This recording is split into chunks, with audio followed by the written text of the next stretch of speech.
Well, good evening, ladies and gentlemen. Welcome to another episode of Live Chat with James. Tonight, we're going to actually explore the world of AI and how it can have a positive impact on the planet in which we call home. Now, this is James Kuzno once again coming to you from the Satledge TV studios in Vancouver, British Columbia. We are excited about a lot of AI opportunities and research that's being done around the globe when it comes to the global food supply chain as well as food security. We also take a look at the AI opportunities of everything from wildlife to environmental protections, as well as predicting different weather patterns. So there's a lot that AI can help with in terms of securing the future of our planet. Now, of course, we know that there are a lot of billionaires that are spending disgusting amounts of money to go to Mars or to take flights into space, or even those who have spent money to go undersea and under the ocean in these ill-fated submarines or others. So the real question is, why are we wasting so much money looking at traveling to Mars when we haven't even been able to secure ourselves on our home planet here on Earth? And it may sound odd, but really, when you look at the concepts here, space travel is very important. It can teach us a lot about the solar system, about the foundations of our planet, and also the exploration of other planets to see about the ability to sustain life.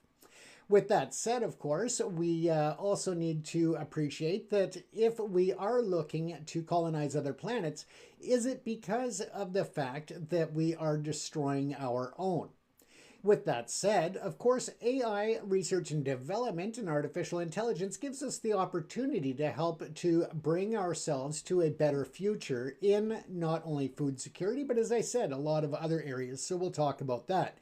If you have any comments that you want to add or topics of AI or anything else, by all means, feel free to put it up on the screen. Welcome, Darn Higgins, Joe Payne, Juanita Mercerca, Daphne Miller, welcome. Roddy, Lori Ralston, Ball, Duster, Aurora, Joan, welcome everybody to the show. Don't forget that you're as much a part of it as I am. So by all means, feel free to share your comments in the comment section. Let's first take a look at AI when it comes to food security and food safety. At this time, many Americans have been looking at the prices of eggs, and it's just an easy example because it resonates with so many, and it's been the topic of conversation ever since Donald Trump has been going on about it since the election. So, of course, the price of eggs is being directly impacted by the different influenzas that are impacting the aviary world. Now, the avian influenza is essential to understand when it comes to the different causes and effects. We know, for example, that many people have been pouring out their hearts and their support for a British Columbia farm that raises ostriches. Now, at this time, of course, there were over 400 ostriches that faced a cull because of the fact that there was an infection of the H5N1 variant of the bird flu.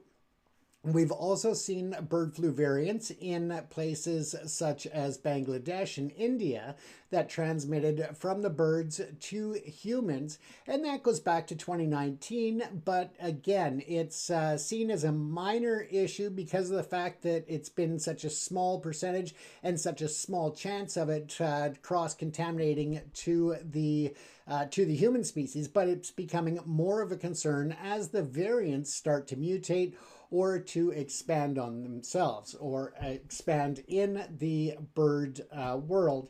Not only is it a problem on farms, but the bird flu also can be transmitted by other animals, by feed that's contaminated, in addition, of course, to the wild birds as they migrate from one part of the continent to another. That is one of the ways in which they suspect that it was transmitted between contaminating birds within Bangladesh to India, and that was the annual migration of the birds going to different territories. Again, welcome Francisco Noel, Dusty Boy again, Lloydster, welcome everyone, Elias, I won't say the last name, Ikoji, and Ivelgu, welcome everyone. Don't forget to invite others to join us in this conversation. Don't forget to put your comments in the comment section as well, as your comments are very important to the show as we discuss the topic of AI and our global challenges that we face. So going back to the different variants of the avian flu and what people know as bird flu. Now, this influenza, it takes on different types, and it could be a variant known as the 2.3.2.1a, I believe it was, that infected that we were just talking about over in India. And the problem with the bird flu is that it is adapting, not only in terms of its own mutation, but it seems to be crossing with other influenza viruses and issues. So what happens is that they are combining to create new strains. This, of course, presents challenges as we need to keep up and learn about the different infection rates, about the different impacts of the different variants. And this is where AI can definitely play a major role. In all disclosure, yes, ProPix Media also has an AI division in which we do research and development in agri-tech, and currently are working on an early detection and intervention program that will help to identify the bird flu and avian influenza a lot earlier. So if you're interested in more about what we're doing as our AI division, research and development, by all means, you can always send me a message. I'd be happy to forward you some information about our AI project to deal with avian flu and early identification. Now, the avian flu is costing the world economy tens of billions of dollars a year. And that is not only in terms of the birds that are culled, but it also has a direct impact on, as I touched on earlier, egg prices. Because as more and more of the birds are infected and culled, of course, that takes them out of the farms to be able to lay eggs. We recently noted that there is in the southern part of the U.S., one of the largest egg producers in the United States of America has now had to close their doors for a period of time. And whether or not they'll recover from this infection is questionable. This, in reality, is costing not only the birds they've lost, that basically covers all aspects. You've got thousands of employees who are being laid off in the United States due to the bird flu because, of course, with less birds, there is less work to be done. Good evening, 555 Farang, Leo, Canada. Welcome. It's me, Jay. Welcome. Sky 5 Queen. Welcome. Everybody, welcome to the show. Ruby Sue, Justin LeBlanc, Sharon Lynn, welcome everyone. By all means, your comments are always there. Why is my show so shadow banned? This is good content. Well, in all honesty, I also am the co-host of another show called Perspectives. Now, Perspectives, we are myself and my co-host. I'm in Vancouver, British Columbia, Canada. My co-host is in London, England. And together we do a talk show on a Sikh station. Now, this talk show, we are a couple of white Caucasians, and being very white that we are exploring the Sikh history, the culture, and human rights, a lot of different issues that impact the Sikh community around the world. Excuse me, sorry about that, folks. So as we do, we raise concerns about India and their abuses towards the minorities when it comes to human rights. Why does that make a difference? And the reason, yes, we're talking about Khalistan. We do a lot of talk about Khalistan, but we also talk about the human rights issues, not only against the people of Punjab, but also in the Jammu Kashmir region, The fact that India was supposed to have a referendum vote or a vote decades ago for the people of Kashmir to decide their autonomy, their sovereignty, and their future. That still hasn't happened, even though India was obligated under agreements with the UN. So yeah, we do talk quite a bit about Khalistan, but we also talk a lot about all different aspects of Sikhi, as well as the world of, unfortunately, racism, bigotry, and all of that. The goal of Perspectives is actually to give people outside of the Sikh community as well an idea as to what Sikhi is about, what the history is, what the culture is, what the beliefs are, in order to increase understanding and cooperation and reduce racism, not only against Sikhs, but against people around the world.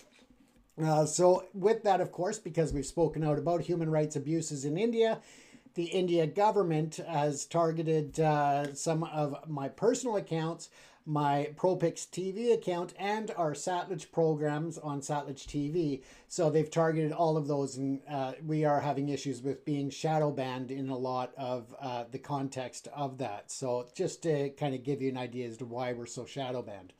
I appreciate you bringing that up, though, Farang. It's great to get these questions in here and to respond to them. So again, if you have comments or questions, folks, by all means, bring them up. So yeah, as we go back to the bird flu, as I was saying, the economic impacts are in the tens of billions of dollars. And as I said, that's not just on the culling of the birds, but also you have to realize that the of course, impacts that less eggs with the supply and demand, the egg prices go up higher. Not only as a result of supply and demand, but also the increased cost of health care for the animals on the farms, the increase cost to replacing birds that are culled, the cost to government. Now, again, we'll refer back to the ostrich farm in the Kootenay region of British Columbia. Universal Ostrich Farms is going through a big challenge because they have spent decades not only breeding these ostriches and supplying everything from the eggs to different DNA samples to the international research community in a very humane and positive way, that they have helped to bring forward different research. But they've also been able to strengthen the breeds of the ostriches which they have bred over these decades, and learned a lot from that. Unfortunately, with the bird flu impacting their farm, again, over 400 birds are facing cull because of the Canadian Food Inspection Agency. And I'm not going to argue whether that's right or wrong, but what I am saying is that that is a real threat. They lose decades of breeding and work that they've done, the dedication of this family who owns the farm. It's not a big commercially owned farm, it's a family farm, and they've done amazing work. But the government of Canada, as the Canadian Food Inspection Agency, has ordered the cull of these birds, now will compensate them $3,000 approximately per ostrich that gets culled. Now, it may seem like a lot to some people for an ostrich, but realistically, the money that they have invested into this farm, into the breeding, into the research, into the ostrich population is, much far greater than what the compensation is. But at the end of the day, that compensation comes from taxpayers, and it is costing, again, just astronomical amounts. We're looking here at a small family farm. Now consider this large farm in the US that has lost 95% of their birds due to bird flu. And we're talking, astronomical numbers here because of the fact that they are, again, one of the top producers of eggs in the United States. Take into account, when you add to that the number of roaster chickens, food supply chickens, and even just your hobby farms. So again, look at the numbers in terms of the devastation that it causes the economy. When we further look at it, Jazz56932, welcome to the program. I hope you're enjoying your beautiful evening or early morning, depending on where you're located. And that brings another point. I always love to know where people are logging in from. So by all means, feel free to share your location on the screen there in the comment section. But as I said, we are looking at a global impact of the bird flu and other types of illness and diseases that impact the food supply chain. If those different variants of influenza and infections were to cross over to the humans, then of course we know that we could be looking at another pandemic. And that's why it is so essential that the research and development is expedited and moved forward in a safe, responsible, and ethical way. But AI gives us that opportunity to do that. Fort Mac night shift in the mine. Well, at least you're not driving between Fort Mac and Edmonton because, hey, you know, that road can be crazy at nighttime with all those potholes that they put the warning signs 10 feet after they big pothole in that highway. But hey, Fort Mac, good for you. Up in the mine as opposed to on the rigs. So excellent. Thanks, Frank Leo. Appreciate you being here and commenting. So as we look at it, as I said, it's tens of billions of dollars a year, whereas the research and development, again, is very essential. Now, one of the ways in which we here in our AI division, we use cameras, scanners, sensors, proprietary software, AI algorithms, and such to identify the early stages of illness and disease. And this is something that's not introduced into the world of farming yet. It is something that's still in our research and development program. So I got to be careful about how much detail I give out here, because we do have a lot of proprietary information that is not released for obviously protecting our IP or intellectual property. But at the end of the day, essentially what you're looking at is that different birds or different species can show different signs of illness that may not be detected right away by the farmers or the different employees of farms. This can include everything from different patterns of the feathers, if they're ruffled, if they're, different ways that are notified or that can be noticed by the high resolution cameras and scanners that you wouldn't normally be able to detect with the naked eye.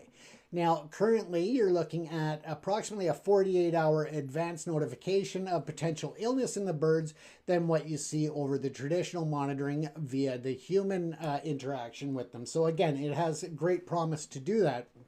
And of course, the more we research and the more data we gather, the more data that we process through the machine learning, then of course we want to reduce that time even further so that get much more advanced notice of potential illness in the flocks or in the coops, in the commercial environments.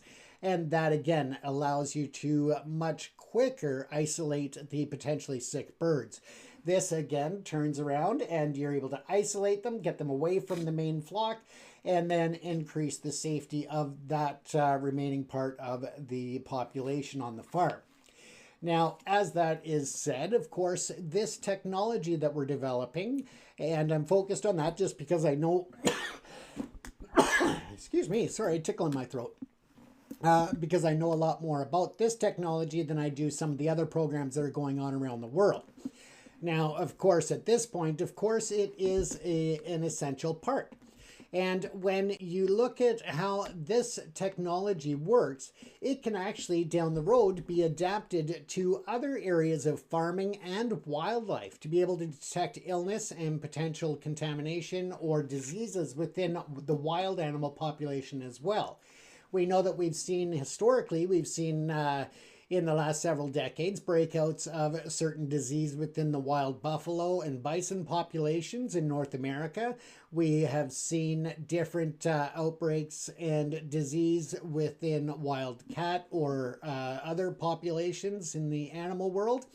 And again, in the birds with the avian flu, of course, that can be contaminating different species of birds that are flying in migration to other regions, carrying with them the influenza viruses as well. And so when you look at that, right now we're working with government and corporate potential corporate partners because the next stage of this research and development, we're looking at a $25 million investment. Why does that matter? Well, because again, when we look at the totality of the impact of disease just in the chickens and the birds, you're looking at tens of billions of dollars of losses per year, plus the potential infection. So if we can reduce that number by exponential levels, then of course that is a very small investment compared to the losses that are suffered.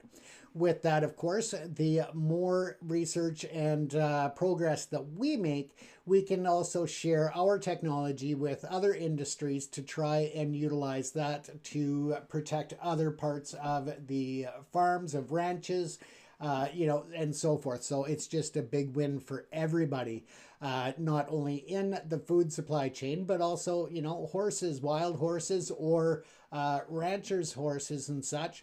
Outside of the food chain, we're looking at the potential to help to sustain the different species and the different ways in which it's impacted.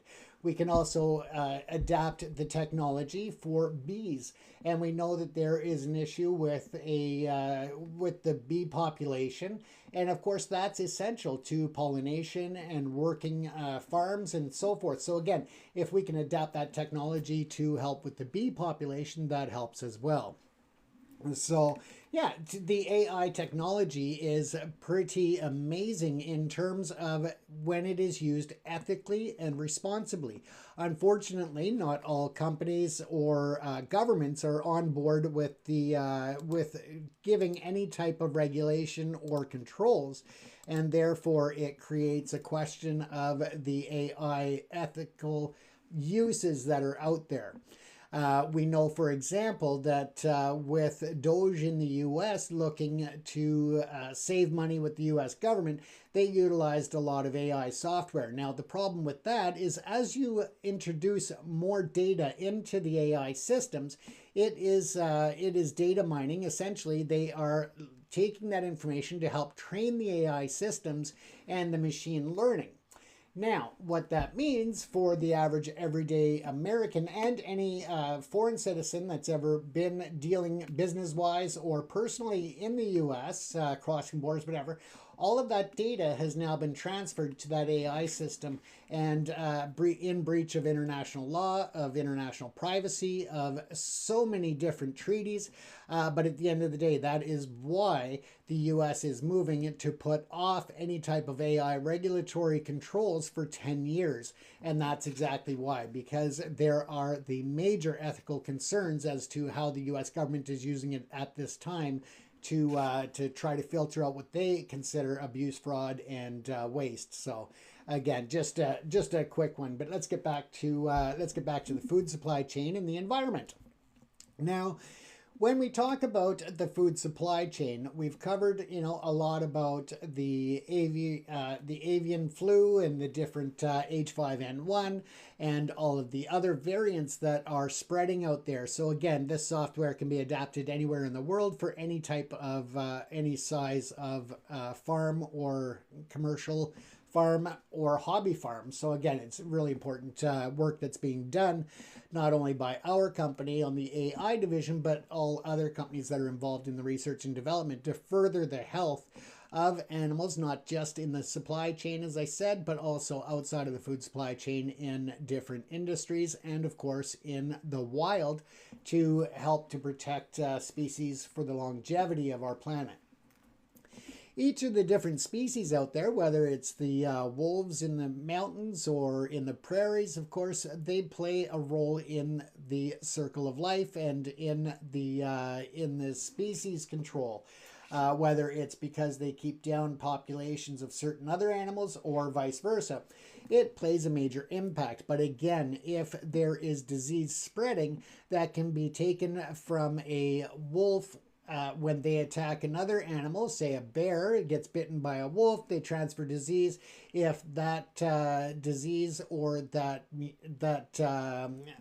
illness mutates, and then again we are playing catch up, and that's where AI helps to also identify the illnesses much quicker, the new strains, the variants, and the mutations. So again, it's a huge benefit to the world when you look at AI. Moving on though, let's take a look at the opportunities of AI when it comes to environmental issues. Now, we know that certain governments have cut back on their spending and their allocation for everything from environmental and weather monitoring through to pollution controls and regulations, reducing regulations on the environmental studies and impacts that need to be done for corporate and industrial purposes. Where AI comes in is that AI can work within the machine learning realm to educate itself and also take inputted data to predict the changes in environment. The prediction as it learns and gets more advanced to be able to predict tornadoes and hurricanes and mass floods, whether it's tsunamis after earthquakes. There's just so much opportunity to help the environment, but also to monitor and find different variants of whether it's carcinogens in the air or airborne particulates that may be having an impact on the environment and global warming.